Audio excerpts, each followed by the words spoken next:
webale kubanga okyatambula naffe ku Red Zone TV, webale kubanga walondawo Red Zone TV okubanga ate otambula naffe mu nsonga zino ez'okubanga tukuwa updates boba wamala okubanga osubscribinga kyokola kya mutawaana nnyo naye ate naawe atanaba kubanga osubscribinga nja kujjukiza kirira wansi awo olaba ekigambo subscribe kikwateko osubscribinge ku channel yaffe eno kwata ku kade aka notification ate obeere nga tomissinga nsonga yonna. Kakati nno waliwo ensonga eza Dr. Hilderman amanyiddwa nga Honorable Hilary Kiyaga ayina ebigambo byayogera wiiki eno makkati awo mu wiiki eno gye tuli mu kubanga tumalako olunaku olwaleero. Nali siri wa kwogera ku nsonga eno, nali siina kubaako comment yonna gye nteeka ku nsonga oba ku bigambo bya Dr. Hilderman, wabula messages zibadde nnyingi nnyo mu inbox yaffe, messages oba ebibuuzo bibadde bingi nnyo mu comment section yaffe wano ku Red Zone TV nga batubuuza ssebo abamu tetwabitegedde Dr. Hilderman bigambo ki byayogedde, twandyagadde okuddamu biwulira, twandyagadde bimanya ate tubeere nga naffe tumujajinga nga tumaze okutegeera biki byayogedde. Kakati Red Zone TV buvunaanyizibwa bwaffe era nga bulijjo butero kikola nyina okubanga mbikuwa ate nga naawe obeerenga obitegeera bulungi nnyo. So kati nga sinaba kubanga nkuwa ebigambo bya Dr. Hilderman kubanga enda bikuwa nja kukusaba gwe atanaba kubanga osubscribinga kirira wansi awo olaba ekigambo subscribe kikwateko osubscribinge ku channel yaffe eno, kwata ku kade aka notification obeere nga tomissinga nsonga yonna amawulire nga gatuukako gajja kuba ate naawe gakutuukako bulungi nnyo nga toyina yadde ensonga yonna gy'osobola okubanga omissinga kasitoba nga otambula naffe, kasitoba nga omaze okusubscribinga ate mu ngeri y'emu njagala otuwe ekigalo kirira awo olaba ekigalo olayikinge kubanga gyokoma okulayikinga information gyekoma okutambula ate buli munnayuganda yonna gyali naabanga ate afuna amawulire nga nayo bw'oba ogafunye. Ate mu ngeri y'emu genda mu comment section teekamu obubaka otubulire wawo osinzidde okubanga ogoberera oba olina nsonga gy'oyagala kubanga tukubaganyako ebirowoozo oba olina kibuuzo kyo naawe kiteekeyo tujja kuba tukyanukula mu mbeera yonna. Kakati ebigambo bya Dr. Hilderman njagala mbikuwe mu ddakiika ntono nnyo kubanga akantu kano kampi nnyo kengenda okubanga nkuzannyira omuli ebigambo ebya Dr. Hilderman mazongoto abasinga gwe bamanyi nga Honorable Hilary Kiyaga, ebigambo byayogera ebyaleetedde abantu mu kibiina ekya National Unity Platform oba abakkiriza mu nkyukakyuka okubeera nga tebyabasanyusizza yadde eddakiika n'emu. Njagala mbikuwe ate nzije tubeere nga tweyongerayo. Ebigambo Dr. Hilderman byayogedde yagambye bw'ati: mbadde nga nsaba gavumenti okuba nti ewagira industry eno. Tewali ate ensonga lwaki naliziyiza gavumenti ng'ewagidde ng'einvestinze neŋŋamba nti ate tebateekamu ssente. So I strongly recommend government actually ezo ssente na ntono eno industry yeetaaga okukula.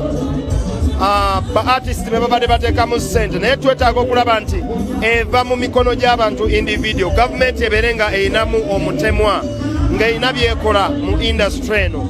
So tekiri ku ssente wabula kiri ssente zikoze eki, naleetaze okulaba ssente ezo zigenda kukola biki. Yerina okubeera major focus kubanga industry zonna gavumenti eziteekamu ssente. Mba mulyaza amaanya okubeera nti ba artist bempangadde nabo simanyi nti balina obwetaavu gavumenti bwelina okubakwatirako. So buyinza okuba bunafu bwange nga saawabula principal ku nsonga ng'eyo kubanga yansindika okubeera nga ndi minisita okusakira industry eyo n'okulaba ng'ebeera promoted. So obunafu temubuteeka ku principal mubuteeke ku Kiyaga. Nze munafu okubanga principal samu updatinga nti eno ensonga mbadde ngisaba gavumenti egikoleko.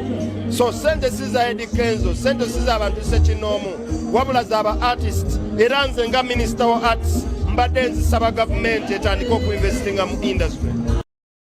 Kakati nkakasanga ebigambo bya Dr. Hilderman obiwulidde era naawe osobola okukola judgment eyiyo. Ebyo bye bibadde ebigambo bya Dr. Hilderman byayogera nti ye musango gwe teyawabula principal nga womuwulidde bwagambye. Sijja kubiddamu kubanga nze omulimu gwange gwa bikuleetera ne mbikuteera ku mmeeza yo wonna wosinzira okubanga wobirabira oba obirabira ku ssimu oba ku kompyuta yo oba wonna ku mulimu wooli nga wosinzira okubanga obiraba n'abaawumuddemu ku lunaku lw'Essande naawe ojja tuwa judgment yo otuwe endowooza yo kubanga ffe mu ndowooza zammwe ate kwe tutambulira. Genda mu comment section teekamu obubaka otubuulire gwe obiraba otya ebigambo ebya Dr. Hilderman nga tunaba kubanga tugenda ewala nga tunaba kubanga ojajinga nnyo tuteere endowooza yo mu comment section. Kakati ate nafunye abamu ku bannayuganda ababyogeddeko era ngenda kukuleetera wano ebigambo bya munnayuganda omu amanyiddwa nga Wumalu Kisekka obeerenga naye obiwuliriza kubanga naye byayogedde babinsabye ate nga nze nga bwe nkugambye nti wano ku Red Zone TV tutambulira ku mmwe bye mutusaba bye tugenda nabyo kati njagala ate nkuwe ebya munnaffe Umaru Kiseka ate byayogedde oba byeyanukudde Dr. Hilderman oba Honorable Hilary Kiyaga nabyo oyongera obiwulira guno mulimu gwaffe nga Red Zone TV okubanga tukuwa kasavu kanyama so kati gwe batunaba kubanga subscribing anja kusaba kirira wansi awo olabe ekigambo subscribe kikwateko o subscribing ku channel yaffe eyo kwata ku kadaka ka notification ojja kuba to missing nsonga yonna wuliriza bino ate nkomewo mbeere nga ate nkwongerayo ne updates endala tikankubulire gwe Dr. Hilderman mpuliriza bulungi tuli mu revolution yonna ebeeranga munya party ku revolution president jazanya gwe mutwe gwa revolution segede mwe muri byenkira nikira no gutema ko gumira ukategede yensonga lwaki ne bota ya sindika uma wachasobola okujjayo bakiseka wachasobola okujjayo n'abalala na yo kujjawo kyagulanye tuyinza okutambula emyaka emirala 15 okuddamu funa omukulembeze oba omuntu yenna ajjanga alina mentality ya Kyagulanye tetugenda kukkiriza muntu yenna kujja kuzanyira ku Kyagulanye ekyo kitegeere ako kategeere tetugenda kukikkiriza mbuto wawa Kyagulanye principle samu wa magezi gwe Dr. Hilderman mundu yo muri mu bintu bino gwochasobola okubanga okuuma kifo kyo kyawa MP in fact nebyo byoyogera okyasobola okubanga waweereddwa sente nga bakugambe nti ne bwotadda kisanja kirala tusobola okuweza ebisanja birala bibiri kati ozze oyagala okugezaako okutta ekigendererwa kyaffe omulamu agwaffe tetugenda kukukkiriza Hilderman waliyo n'abali mu nsonga zino nga bo omulimu gwabwe kuwolereza nga bo mulimu gwabwe abakulembeze tubawe chance tubawe muka chance tetukuba mu bakulembeze bitulire kankubulire nze siri wa kibiina nze nabaga siri wa kibiina siri we NUP nsobola okujja ne mpagira NUP ne siri we NUP ukategede ate okuwagira timu nsobola okulaba ne ngamba oyo Magwaya gola azikuba bubi yes ukategede ontegedde oba onfunye kati gwe ali eyo nga gwo mulimu gwo kuwolereza buwolereza nsobola okumanya nti ono tiimu agivuga agitwala walala tujja kubuuza mmwe ba Hilderman gye mutuvuga mututwala mwagala kutufuula ba politician Museveni ayagala tugoberere ba politician leka nkubuulire eno tuli mu revolution ba politician bonna ababeera mu revolution bayina goberera bugoberezi so si kubagoberera osegedde muyina kukola bye twagala bye tubagambye naye gwe otandika okwefuula omugezi nozanyira musayi gwa banna Uganda position moli ekyayimiriramu abantu mutwalo abakyasobola okujja ekyo kitegeere ukategedde mwe mulinganga mikira kumunya ndine bogutemako omulala gumeruka naye omutwe tegukwatwako temugenda kutuzanyirako gwe muntu yenna ali mu bino ebintu ng'okyawolereza politician ye gwaba tamanyi nti leka nkubuulire nti waliyo omuntu akola jini nga yagikoze eriko damage eriko bituli nga naye design kati gwe nolaba abantu abamu ng'omulimu gwabwe kugamba olina jja n'akola ensobi ye ng'ensobi agikoze agimanyi akoze design ye gwe ng'omulimu gwe kujja kuwolereza twesiga abakulembeze baffe ndowooza mubalaba mu ababawa chance nze sibawa nze nkubirawo nze oli ku Sabula TV.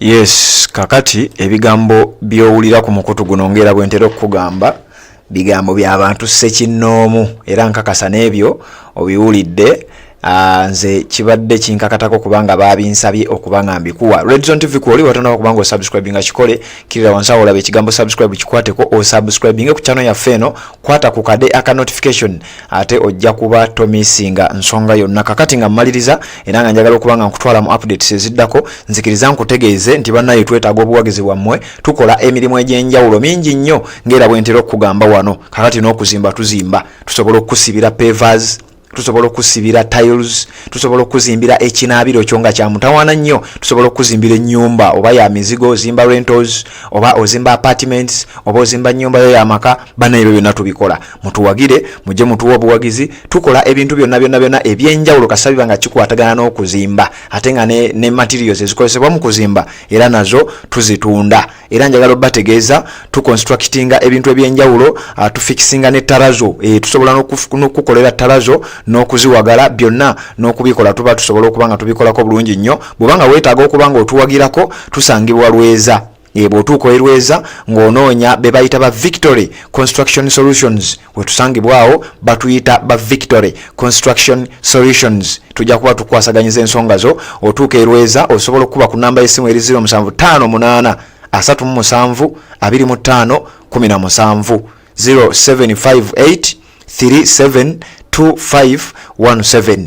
Oyinza okuba ku MTN eri 0786 66 91 66 0786 66 9166. Ojja kuba otutuuseeko aba Victory Construction Solutions tubeere nga tetukwasaganyiza ensonga ez'okubanga tukuzimbira ekizimbe kyo ky'oyinza okubanga weetaaga osuzeemu abantu bo oba rentals oba nnyumba y'amaka oba kinaabiro oba toilets. Tusobola okubanga byonna tubikola. Tusiba ne pavers nkugambye, ate tukola ne tarazo mu design zonna z'oyinza okubanga weetaaga. Tuwagireko ate tubeere nga ozimba obanga oyina ettaffaali ly'ogatta ku muvubuka ow'omulembe omwagulanyi.